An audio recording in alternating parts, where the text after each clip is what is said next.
And I was at one of scores of tea drinking sessions in Mr. Massoudi's office and saying, Mr. Massoudi, I think that the U.S. Embassy is going to have substantial support to offer the National Museum. Let's talk about what you would really prioritize as the needs for the museum. I should preface that I was also talking with other culture experts in Afghanistan about this at the same time to get a collective of views and opinions, and everybody had an opinion. But it was Mr. Massoudi's opinion that was the most important. His first request was, he said, we really need a new museum. A whole new museum. A whole new museum. Let's just start from scratch. After 9/11, the U.S. overthrew the Taliban. A new government was formed in Afghanistan, and the National Museum was patched up. Artifacts returned to the galleries. But the feeling that the museum was vulnerable never quite went away. And every so often, bombings nearby would rattle the building and blow out windows. When Laura Tedesco visited the museum for the first time in 2010, she saw for herself how the small war-damaged building was struggling to contain the treasures of thousands of years of history. She met the elegant museum director, Omar Khan Massoudi, who had risked his life over the years to protect the museum. She wanted to know what the U.S. could do to help. This is Monuments Woman with Laura Tedesco. I'm your host, George Gavrilis. If you're new to this podcast, we recommend going back to start with episode 1. For everyone else, welcome back. Let's jump back in.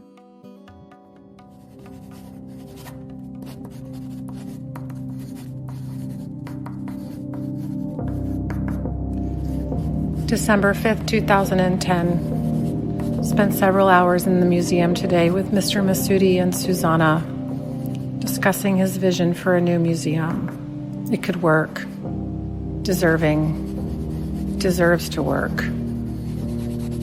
Reading Wallace Stevens tonight is oddly fitting.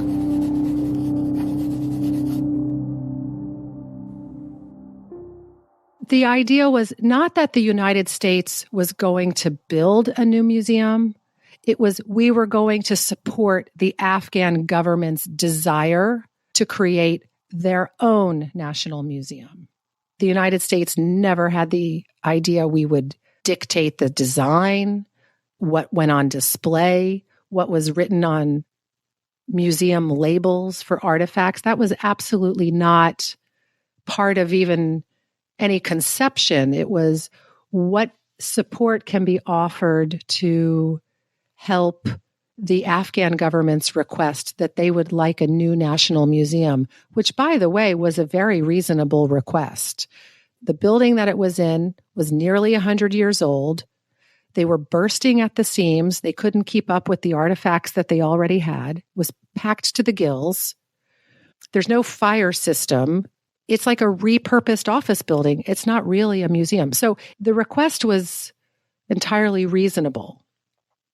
And you have to put it in the historical context, George. This was 2010, the height of U.S. engagement in Afghanistan. Over 100,000 troops, thousands of diplomats, pallets of money being flown in weekly. I mean, they could have asked for the Louvre. And at that time, somebody might have said, yeah, that sounds like a good idea.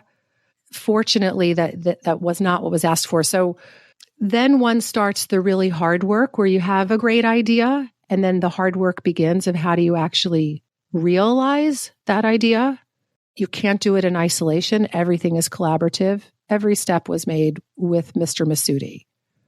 How do you organize an architectural competition, opening it up to architects of the world? When you put out an international architectural competition, and the ultimate goal is to build a building as a result of that, then the specifications that you put into that architectural competition's call for proposals, it has to reflect the realities of Kabul. What seismic zone is it in? What's the climate gradation from season to season? What's the air quality, for example? Where's the groundwater? What is the soil like? What kind of land are you looking at? Is it prone to flooding or not? for example. So, and then not just the sort of engineering and environmental details, but then what will that building house? That has to all be included in the planning for this architectural competition so that architects could actually contribute designs that were not a fantasy, but realizable for the realities of Kabul. Did you still get fantasy entries, things that were just too spectacular or not viable for Afghanistan? Yeah, there were hundreds of submissions. Definitely among those were some what I referred to as trophy museums that might have been more appropriate in sort of a rich emirate country or Doha, but not quite right for the geography of Kabul and the realities of Kabul. And by reality, you mean something like a heavy snowfall weighing down the roof. Yeah. Or really bad dust and pollution. Yeah. Putting a layer on the windows if there's too much glass like that. Yeah, exactly. The dust is a great thing. So a number of designs came in with sort of glass-topped roofs. And while that's lovely, and it may work if you have a team of groundskeepers who can go up weekly to sweep off the dust. But if you don't have that, then within about 7 days, you won't be seeing anything out of those glass roofs because they'll be covered in dust and grime and pollution or snow. So that's just one tiny detail of where designs that were submitted didn't quite reflect what was an operating reality in Afghanistan and in Kabul specifically. But there were many designs submitted that were just sublime. The competition was entirely anonymous, so that when it came time for these designs to be evaluated, that was a whole process. I mean, we assembled a jury of international experts, including Afghans and engineers from Europe and seismic structural engineers and museum specialists that was chaired by the Minister of Information and Culture and co-chaired by Vartan Gregorian before he passed away, and a very gracious participant in this process. He's a topic for another time. It was a very well-considered, assembled jury who could help evaluate the winning designs. The jury had no idea which architects had submitted designs, and some internationally renowned architects were participating in this competition. I didn't know who any of the architects were until after a winner was chosen. And in the end, there was a first, second, and third choice selected. And the first choice winner was and is an architect based in Barcelona.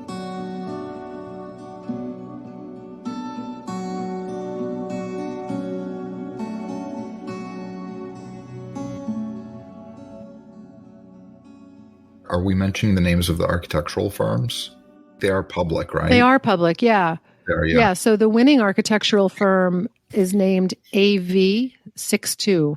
The letter A, the letter V, 62. They were a relatively small firm based in Barcelona, and they were awarded first prize for what is a sublime design. The second place winner was another Spanish firm, this one based in Madrid, called Mancio and Tunon. It was a bit more bold of a design than the winning one, but also exquisite. And third place, I believe, was an Italian architect whose name I can't recall. But there's a whole story. I mean, we had the first place winner. It was validated by the then Minister of Information and Culture, who we flew from Kabul to New York City to sort of participate in this evaluation of designs. He was grumpy the entire time because he wanted to be flown in business class. He really insisted on it. And when the U.S. government pays for a ticket, generally business class ticket is not purchased. And then he's an Afghan. This is worth telling because it really soured so much of the final decision-making of this architectural competition. And when an Afghan government official travels, or any government, like federal government official travels overseas, the consulate or the embassy is responsible for taking care of that individual's arrival and details. When this minister arrived in New York City, the Afghan consulate in New York, no one had arranged for him to be picked up at Kennedy Airport. So he called me, furious, demanding that I pick him up at Kennedy Airport and holding me responsible for the Afghan government not having picked him up. And I don't think I've told anybody this story except my husband, that he made me cry because of that. And I was so angry that I almost was like, fuck it. But he was being a little bitch. I have to say, yeah. I mean, it was almost shocking.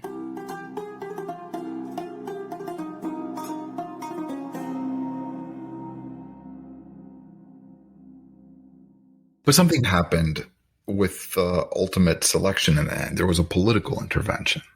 There was a political intervention.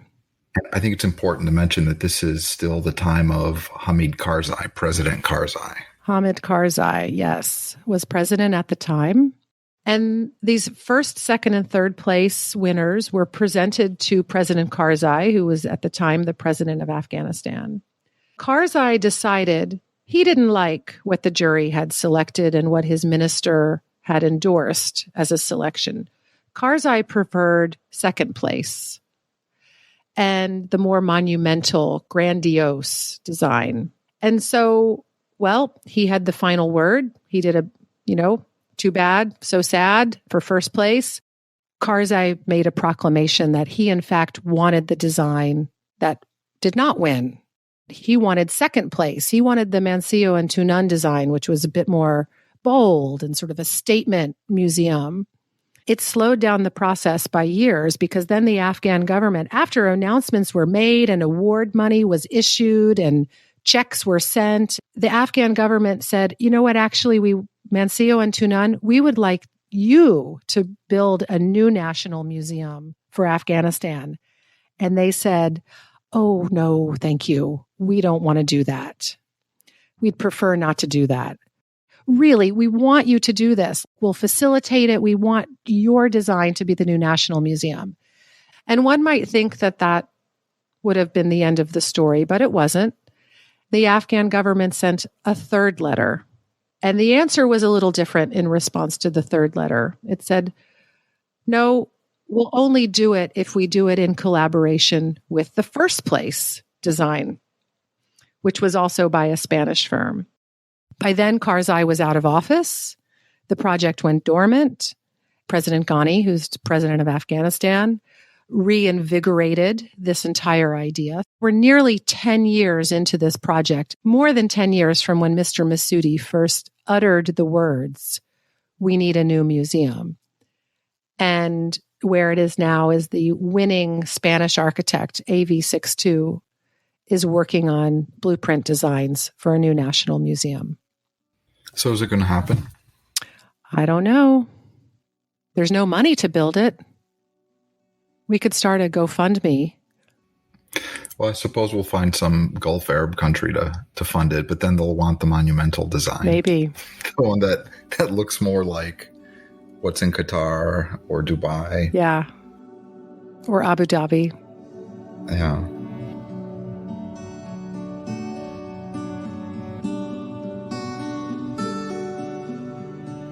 One of the key features of the AV62 design are these beautiful barrel vaults. Yeah.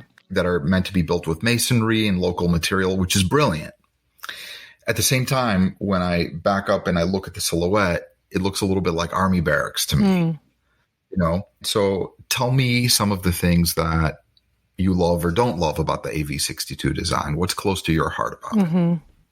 I really appreciated the scale of the design and the barrel vaults that you mentioned. That shape evokes a quotidian architectural style for Afghanistan.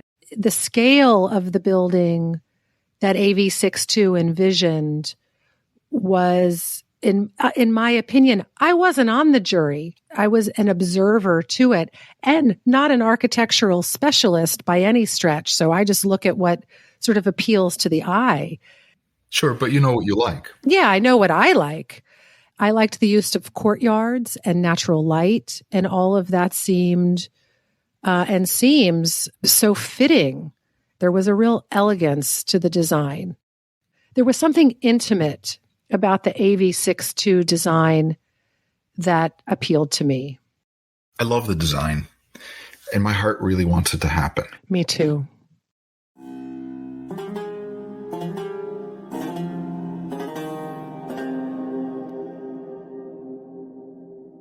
You know that I love Afghanistan and its history and its people, and it's like such a misunderstood, underloved country. But I'm worried. I'm worried about building a beautiful, wonderful new national museum for the country, and then politically to have the Taliban take power a couple years down the road. And if not to despoil the museum or to harm the artifacts, to take anything that is not Islamic and to hide it in some warehouse or some underground depot where no one will ever see it again, right? And then the question becomes, what did we even do all this for? So how do you think about that? How do you wrestle with that? I have the same questions and the same concerns. These are even questions that were posed to me by naysayers 10 years ago. Why on earth would we build a museum? Aren't we just building a target for extremists? At that time, the Taliban was less considered as the extremists who would come in, but it was extremists in general terms. Aren't we just building a target? And maybe my response was naive, and I would prefer to be naive in life than a cynic. But my response was, if we don't build it, aren't we kind of throwing in the towel already? So I don't have a direct answer, George. It's a question for the ages. And I don't know that the new National Museum of Afghanistan is going to be built in the next 2 years. Maybe we'll have to wait another 10 years. Hey, and that answer is certainly good enough for me.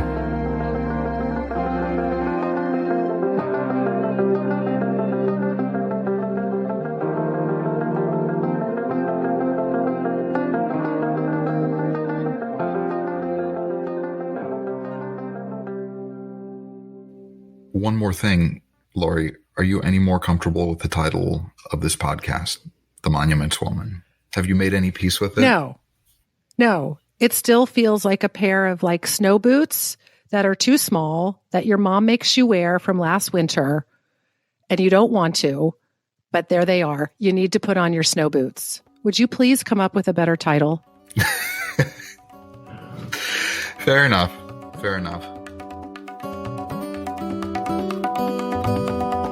You've been listening to Monuments Woman with Laura Tedesco. I'm your host, George Gavrilis. Don't forget to like and subscribe wherever you get your podcasts. To stay in touch, also follow us on Instagram at The Monuments Woman. Join us next week when we dive deeper.